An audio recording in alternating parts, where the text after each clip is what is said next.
Who is running the live? Yeah, just center that. Okay, very good.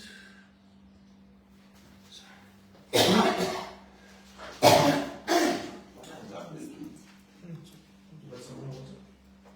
Yeah, maybe a little hotter water.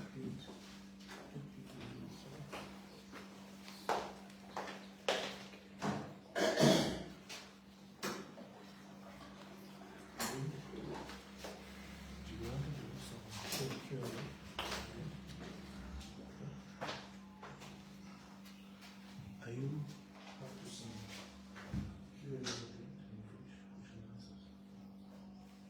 On the subject, yeah. So after he's done with the speech, we'll give an allowance for a few questions. But please, let's stick to the topic. Okay.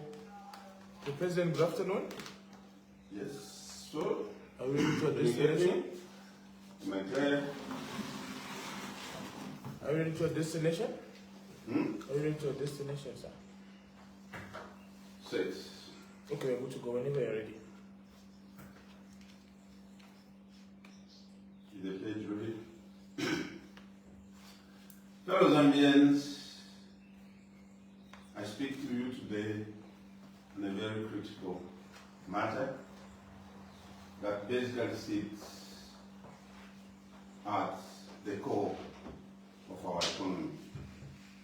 As we all know, Zambia is blessed beyond measure. Beneath our soil lies copper, cobalt, gold, manganese, lithium, uranium, gemstones, and rare earth minerals, resources that many nations can only dream of. Yet, despite abundance, our people continue to struggle with unemployment, poverty, and underdevelopment. Mining accounts for nearly 80% of our foreign exchange earnings, largely from copper and cobalt. The current UPND administration has declared that it has transformed the mining sector. Stability has been restored, disputes have been resolved, investor confidence has been revived. Production targets have been raised ambitiously towards 3 million tons of copper annually. International partnerships have been rekindled. The rhetoric, though, is one of revival and resurgence, not one of transformation. Transformation, fellow citizens, must not be confused with normalization. A system can be stabilized without being transformed. A structure can be modernized without being transformed and liberated. The fundamental architectures of Zambia's mineral economy remains largely intact, as it has always been since colonial times. Foreign capital dominates ownership of major mining assets. Export volumes remain the central measure of success. Copper cathode and concentrates continue to leave our borders in massive quantities without export taxes, just to go and feed smelters, factories, and industries abroad and creating jobs there. While the world industrializes and creates jobs and wealth using Zambian minerals, Zambia simply extracts the minerals, leaving phenomenal environmental degradation behind. My question to the UPND administration is simply this: what, with your policies and interventions, has changed at the level that truly matters? The level of command, the level of ownership. What has changed? What are you proud of? What have you achieved when the structure still remains as you found it, as it was during the colonial times?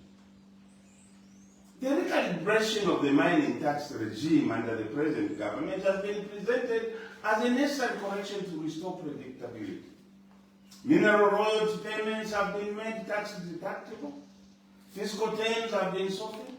Investors have welcomed the reforms and have been singing praises all the way from Washington, D.C. and other Western capitals. They come in large delegations all the way to State House in Lusaka to sing praises for our president for having implemented phenomenal mining sector reforms. Yes, capital has responded. Mines have expanded their production plans. Investor confidence has returned to Zambia. Yes, investor confidence has returned to Zambia. But confidence for whom? We still ask. Fellow citizens, when fiscal concessions are granted without a simultaneous restructuring of ownership, policies on value addition and domestic capital accumulation, stability risks becoming the lubrication of dependence. The system operates smoothly, yes, but for whose ultimate benefit?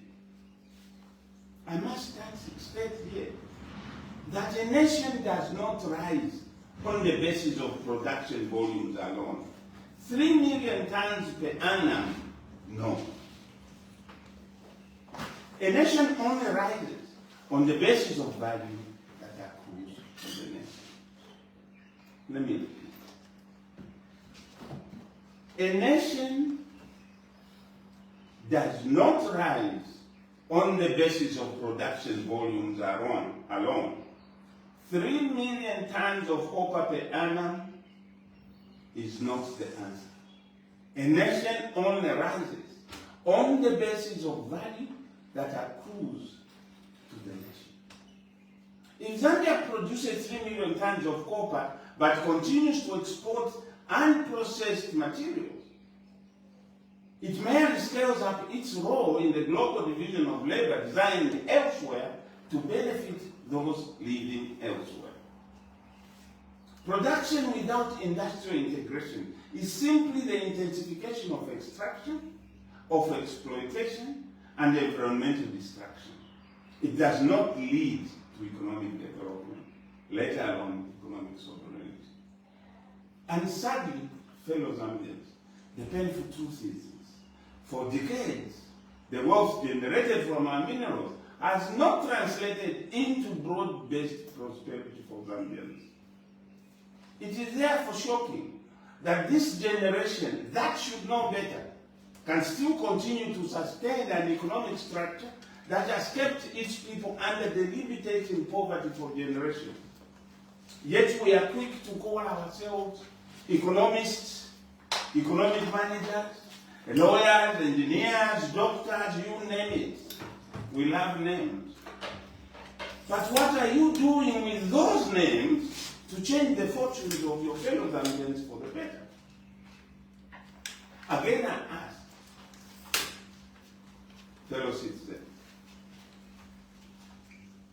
is it surprising that today, Visual Capitalist, an online publisher of economic data worldwide, ranks Zambia as the 5th poorest nation in the world, with 72% of its population, or 15.62 million people, living below $3 a day?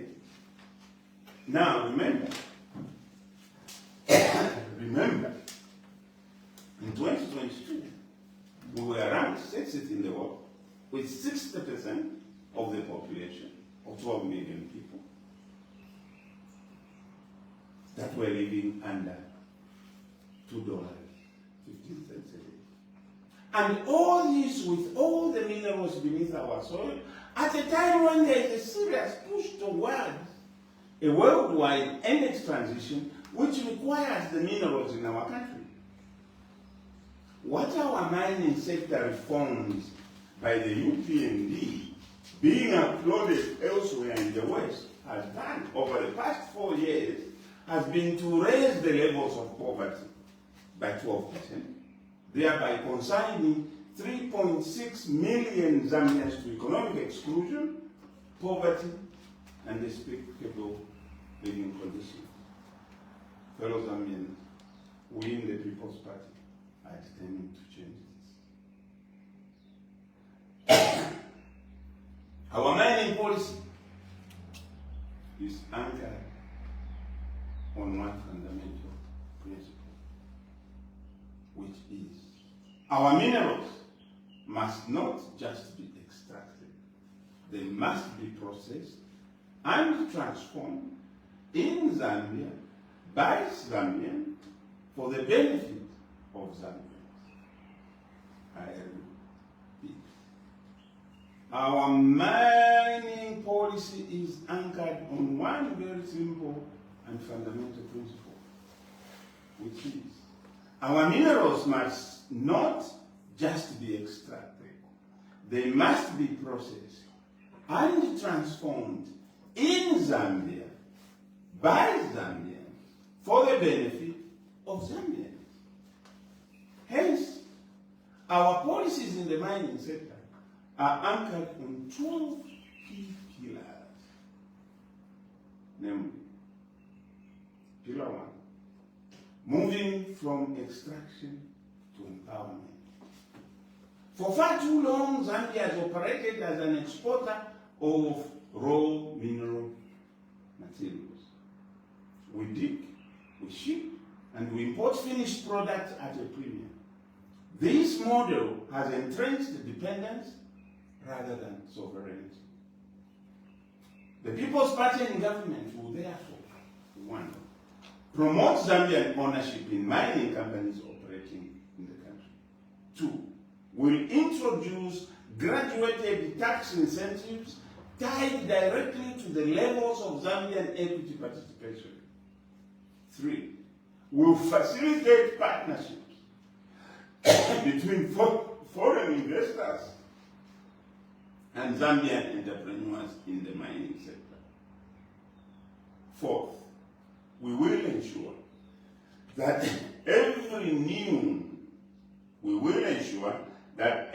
new large-scale mining license issue includes a mandatory equity by the state through ZCCM investment holdings.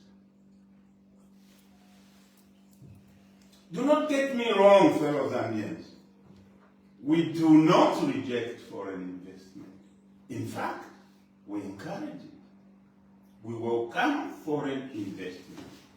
But we want to see Zambian participation in the mining sector, not just as employees and contractors, but as joint owners of mining projects. Investment must empower citizens. It should not replace them. This is why we are proposing to give incentives to any foreign mining company that has Zambian shareholders. And these incentives will be given according to the level of Zambian ownership. That is what I call empowerment.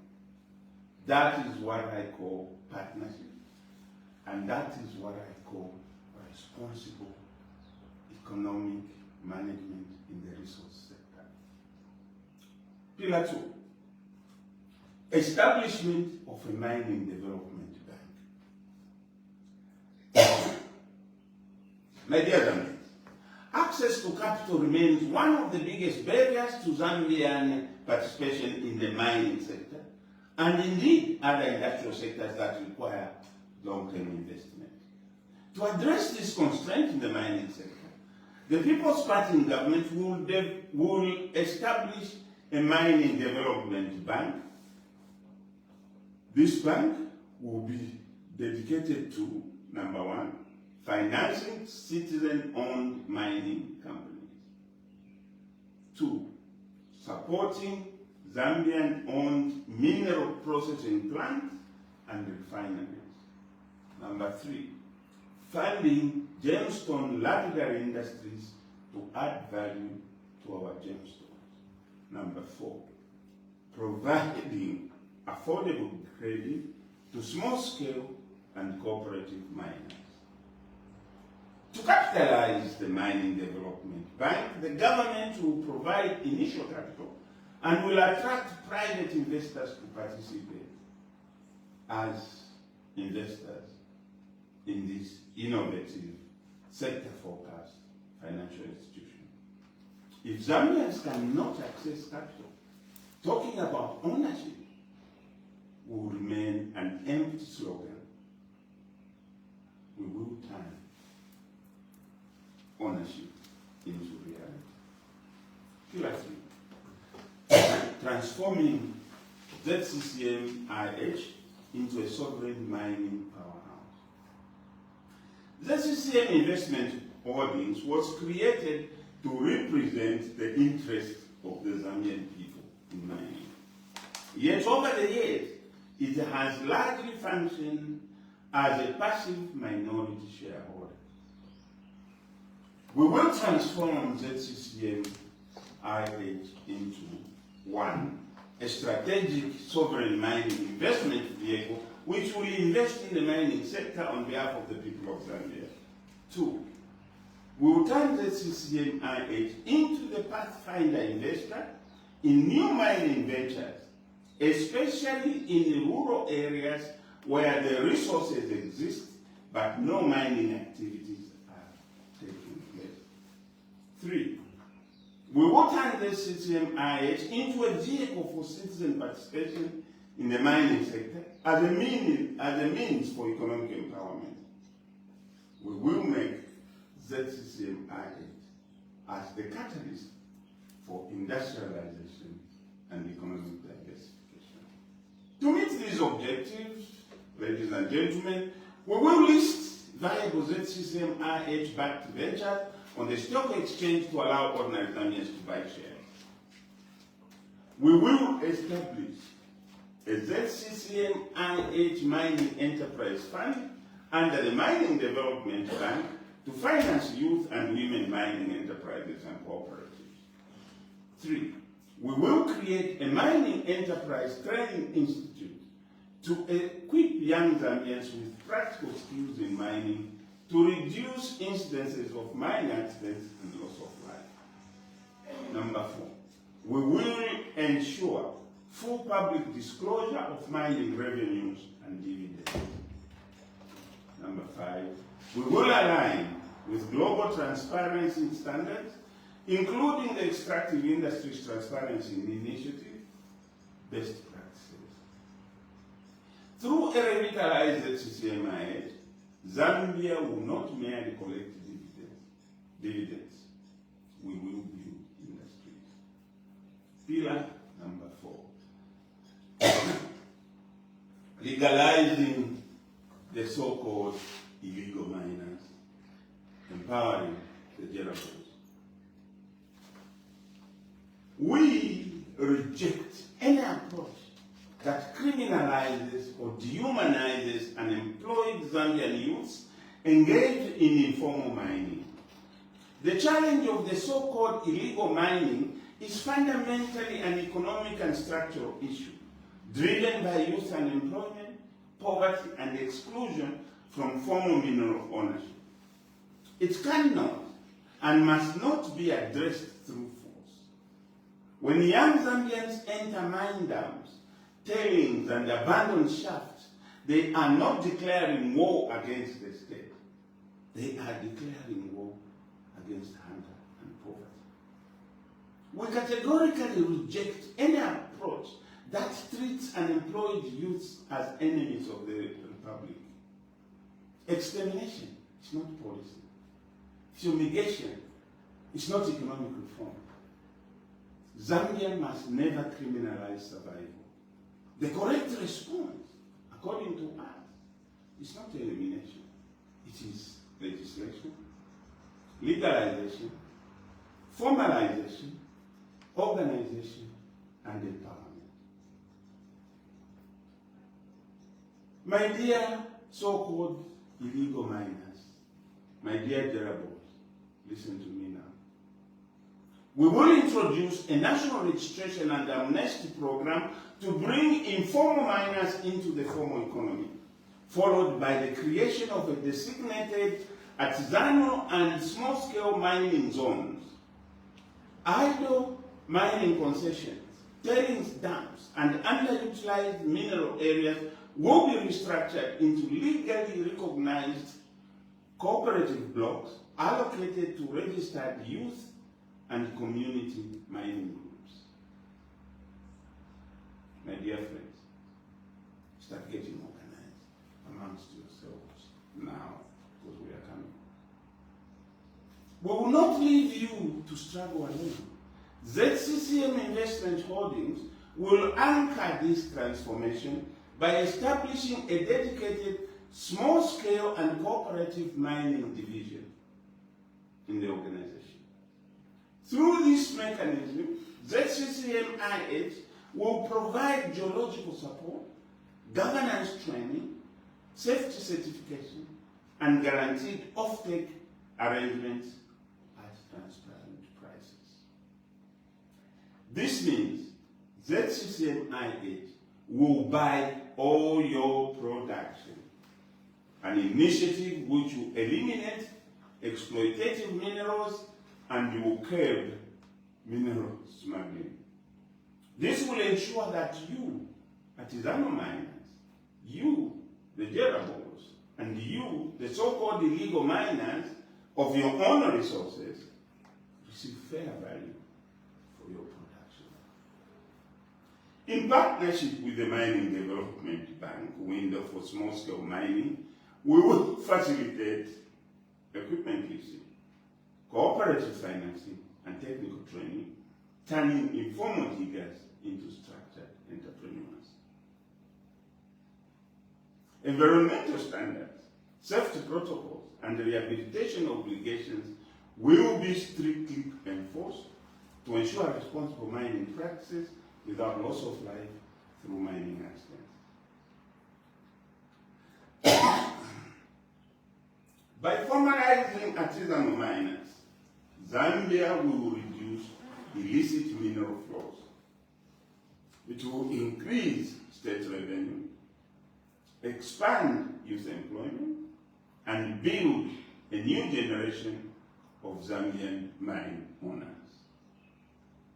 We do not believe in exterminating and fumigating our citizens who are struggling to survive and look after their families. Jerabos are our people. They are not criminals deserving such levels of cruelty. They are our citizens with full rights under our democratic dispensation. We believe in converting economic exclusion into economic citizenship and transforming poverty into productive enterprise. Formalizing artisanal and small-scale mining will reduce mineral smuggling, increase government revenue, create structured employment, build a pipeline of future large-scale Zambian mine owners, and reduce social unrest, and transform illegal miners into taxpayers. This is not charity. It is economic rationality. Through legalization, cooperative structuring, ZCCM-IH anchoring, and access to finance, Zambia will transform tens of thousands of youths, informal miners, into legitimate economic actors. And in doing so, we will not only stabilize the sector, we will restore dignity and give power to the people.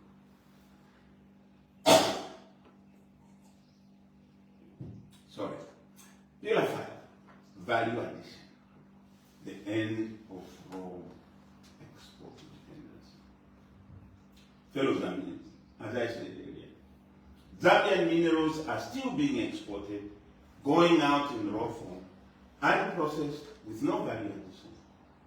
After 60 years of independence, this is an economic scandal. We will stop it. And we will therefore legislate and give incentives for investors that will get involved in establishing local smelters and refineries, investing in copper cable manufacturing and other copper products, investing in battery manufacturing for electric vehicles, investing in the production and assembly of electric vehicles, investing in gold refining within Zambia, investing in value addition for gemstones, investing in fertilizer production using mineral inputs, and so on and so forth in downward processing of our minerals.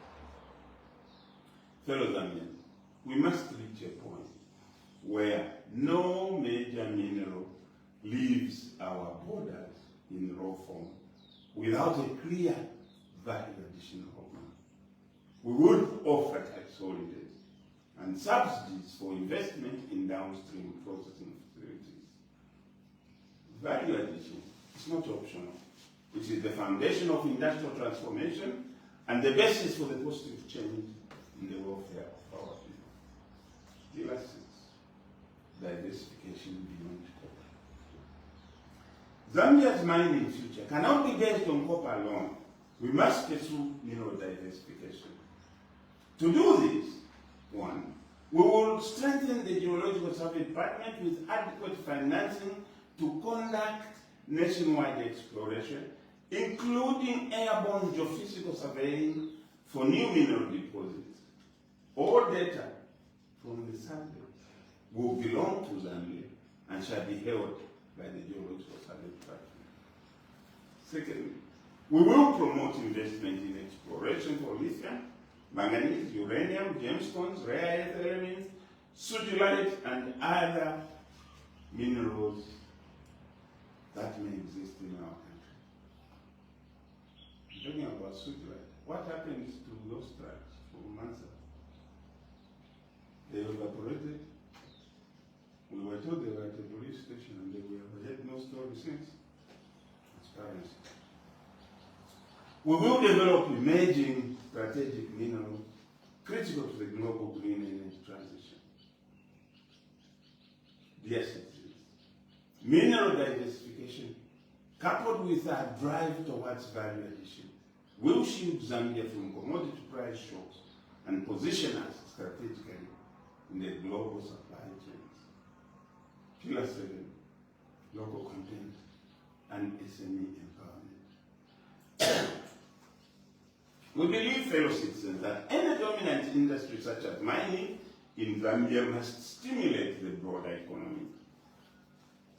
We will therefore employ enforceable local content requirements, ensuring 1, that procurement of goods and services in the mining sector is from Zambian-owned companies. 2, that we enhance the development of local suppliers of equipment, machinery, and consumables.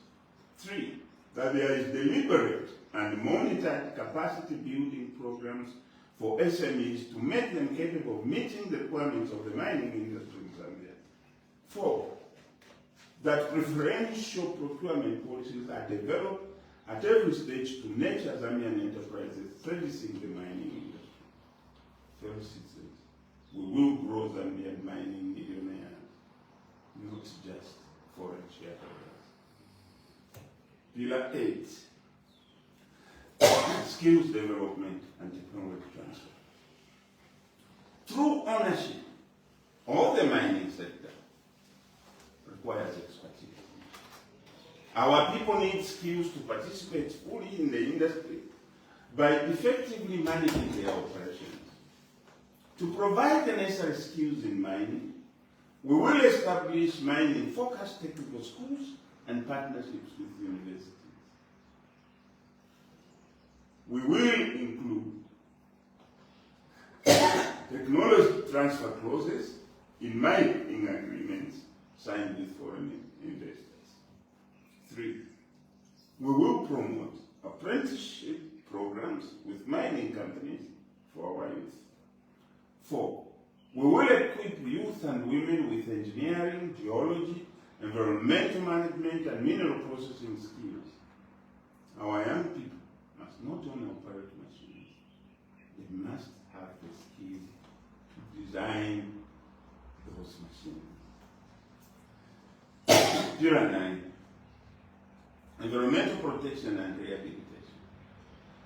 We believe that mining must not destroy the communities it claims to develop. Hence, in government, we will enforce strict environmental impact assessments. We will establish a transparently managed environmental remediation fund.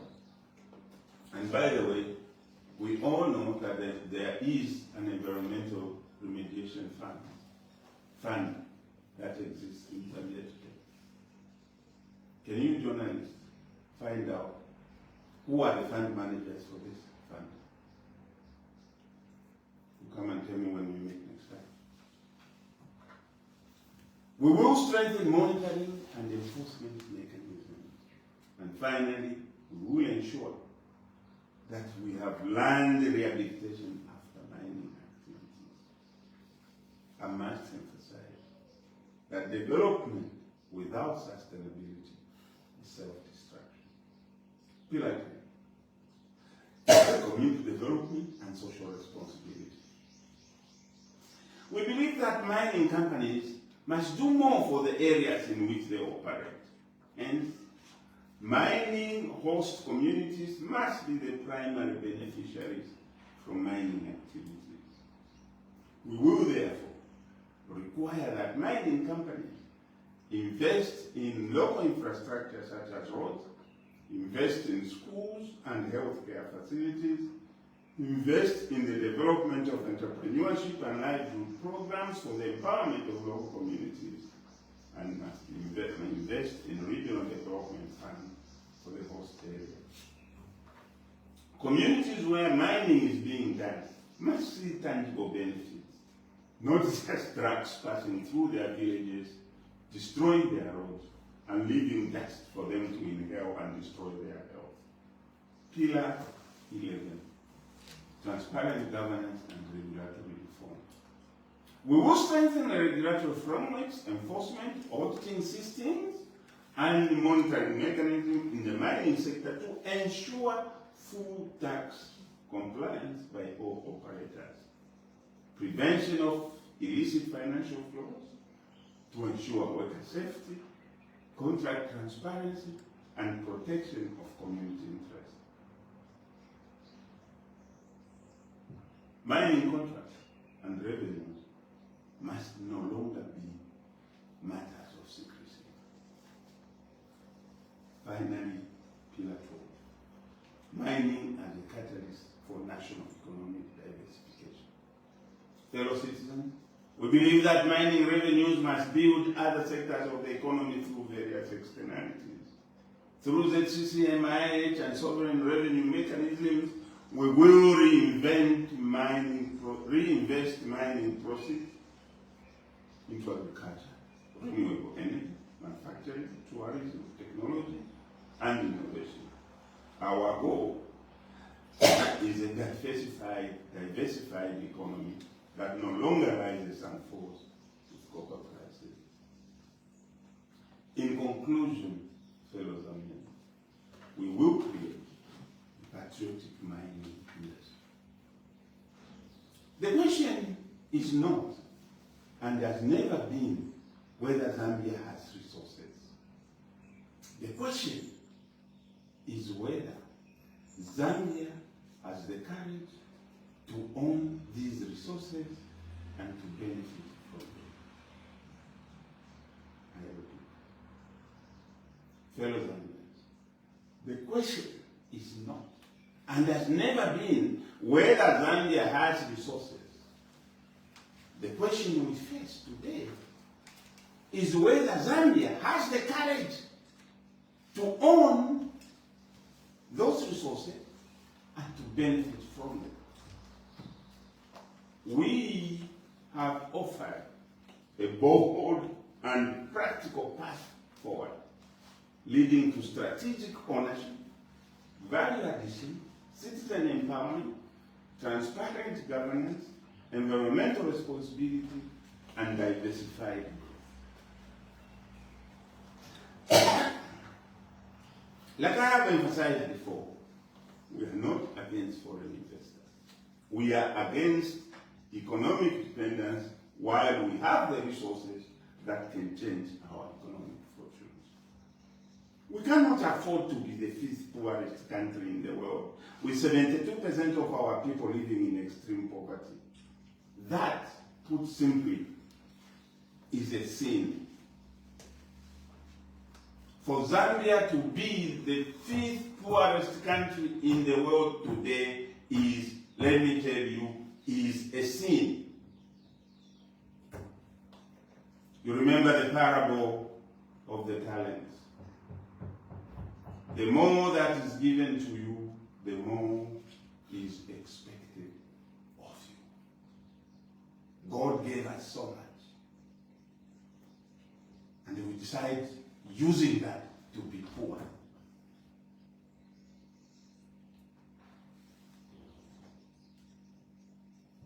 We must repent and correct this anomaly. That, put simply, is a sin. And God will put us to account for sustaining economic injustice against our own people for so many decades. We are not against profit. We are against economic exclusion. Therefore, fellow Zambians, under our government, mining will no longer be an enclave economy. It will be the engine of national socio-economic transformation. I repeat, under a People's Party government, mining will no longer be an enclave economy. It will be the engine of national socio-economic transformation. It is time to move from extraction to empowerment, from dependency to sovereignty. Yes, indeed. It is time to make Zambia's mineral wealth truly work for Zambia and for Zambians. At the end of our first term in office, please judge us by the number of Zambians involved in formal large-scale mining. Judge us by the number of Zambians involved in legal small-scale mining. Judge us by the number of mineral processing facilities that would have been established. Yet, at the end of our first 5 years, judge us by the value of foreign earnings that will accrue to Zambia. Judge us too by the number of jobs that would have been created in the mineral processing subsector in Zambia. Fellow Zambians, economic power must belong to the people. I thank you.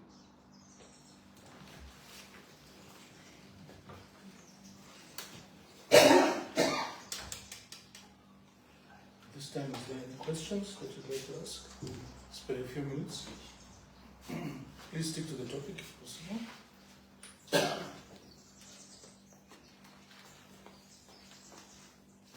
There's no questions?